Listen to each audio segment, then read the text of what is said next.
네, 화제 이슈 콕 집어서 파헤쳐봅니다. 아침에 픽 시작합니다. 전해드린 경제 관련 소식 이인철 참좋은경제연구소장과 함께 자세히 짚어보도록 하겠습니다. 안녕하세요. 네, 앞서 전해드린 것처럼 소비자 심리지수가 2010년 10월 이후에 가장 크게 올랐습니다. 일단은 먼저 소비자 심리지수가 뭔지부터 짚어야 할 것 같아요. 전국의 2,500여 가구를 대상으로 한국은행이 6가지를 조사합니다. 네. 현재 경기, 생활 형편이 어떠신지, 그리고 가계 수입과 네. 지출 전망이 어떤지, 앞으로 경기를 어떻게 보고 계신지 6개 지수를 이용해 산출한 지표입니다. 이걸 물어봤더니 이제 기준선이 100이에요. 10년 장기 평균 100을 기준으로 해서 100을 웃돌면 소비 심리가 낙관적임을 의미하고요. 100을 밑돌면 소비 심리가 위축되고 있다라는 의미인데 5월 이 소비 심리가 101.8입니다. 기준선 100을 웃돌았는데 한 달 만에 8포인트나 급등한 겁니다. 이 상승폭은 지난 2020년 10월 이후 4년 7개월 만에 최대 폭인데요. 물론 관세라는 불확실성도 있지만 네. 일단 이제 이 대선 유세에서 새 정부 출범 앞두고 돈 쓰겠다, 경기 부양해야겠다라는 것들이 반영된 수치입니다. 네, 새 정부 이제 경제 정책에 대한 기대감도 반영됐던 말씀을 해주셨는데 그러면 앞으로 이런 기조가 계속해서 이어질까요? 글쎄요, 대선이라는 일시적 변수, 정치적 기대감, 정책 기대감이 반영되고 있지만 그러나 전반적으로 체감 심리는 좋지는 않습니다. 실제로 이제 중소기업의 5월 동향을 보게 되면 반도체를 중심으로 해서 제조업 생산 그리고 중심 서비스업 생산과 소매 판매가 소폭이긴 하지만 늘어나고 있는 거 맞습니다. 그럼에도 불구하고 기업 체감 경기는 역대 최장기 불황입니다.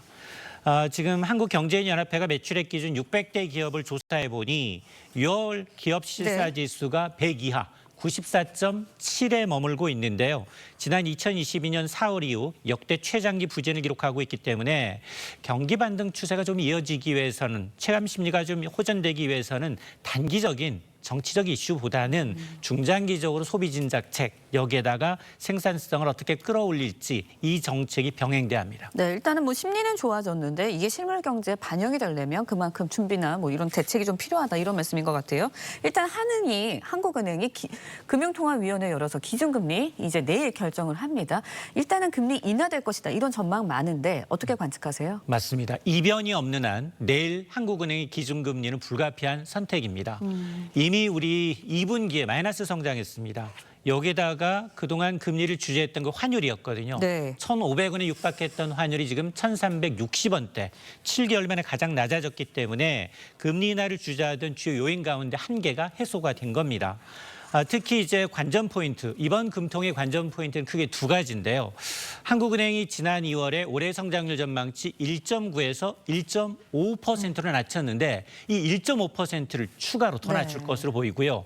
이렇게 되면 금리 인하 횟수가 당초 예상했던 것보다 더 많이 연내 인하될 수 있다라는 얘기인데 아마 경제 전망은 1.5에서 1% 내외로 낮아질 것으로 보이고 금리 인하 횟수도 앞으로 한 2번에서 3번 이렇게 되면 현재 2.75%인 기준금리가 연말에 가면 낮아지면 연 2%에서 2.25%까지 낮아질 것으로 보입니다. 네, 알겠습니다. 그런데요, 저희가 수출도 좀 상황도 짚어볼게요.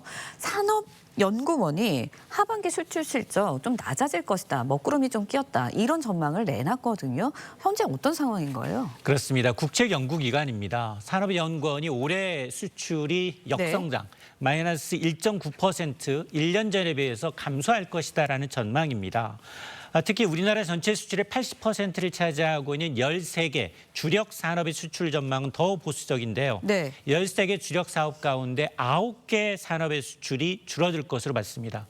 특히 자동차, 그리고 정유, 일반 기계는 하락폭이 더 커질 것으로 보이고 반면에 조선, 반도체, 바이오올스 등 4개 산업만 미국의 관세 조치에도 불구하고 수출 성장세를 이어갈 것으로 내다봤습니다. 네, 그런가 하면요. 하반기 자동차 수출 11%대까지 떨어질 수도 있다. 이런 전망도 나왔거든요. 그건 어떻게 보세요? 맞습니다. 상반기보다 이제 하반기 수출 감소폭이 더 커질 수밖에 없는데 특히 국내 자동차 산업의 타격이 커질 것으로 보입니다. 자동차 부품과 수출은 올 상반기에는 4.9% 한 자릿수 감소지만 하반기에는 두 자릿수 11.4% 넘게 줄어들 것으로 보이고 문제는 미국이 우리나라 전체 시장의 전체 자동차 수출의 절반 가까이를 차지하고 있는데 네. 현재 이 현대기아차의 미국산 비중, 미국 현지 생산 비중은 42%에 불과합니다. 경쟁 업체인 제너럴 모터스가 63%, 도요타가 49%보다 낮기 때문에 관세 영향을 우리 기업들이 더 크게 받을 수밖에 없는 구조인데 실제로 지난달 대미 자동차 수출은 20% 가까이 줄었고요. 1월부터 4월까지 누적도 두 자릿수 줄었기 때문에 관세 부과로 인한 충격은 상반기보다 자동차 하반기에 더 커질 수 있습니다. 네, 자동차도 이런 상황이라면 하반기 수출 실적 결국은 낮아질 수밖에 없다는 점이 가장 큰 타격일 것 같아요. 맞습니다. 특히 이제 우리 경제를 떠받치고 있는 수출도 위험하고요. 네. 내수, 투자, 이른바 트리플 감소, 삼중고에 시달리고 있는데 문제는 저성장 국면이 장기화 고착화될 수 있다는 건데 산업연구원은 이를 이유로 2.1%의 올해 성장률 전망을 1%로 낮췄고요.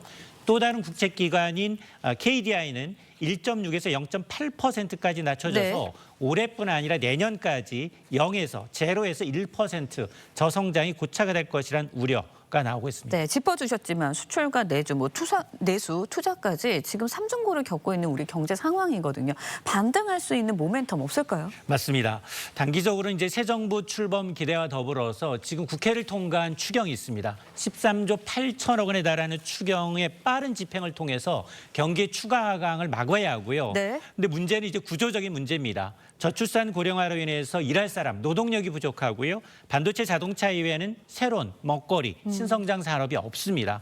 여기에다가 생산성 저하, 경직된 노동시장과 규제 환경 등 장기적으로 풀어야 될 이제 이 구조적인 문제가 쉽게 저성장을 이제 예. 탈피하기 어려운 상황이기 때문에 차기 정부가 구조개혁과 그리고 신산업 육성을 해야 되는 더 이상 미룰 수 없는 과제라는 점입니다.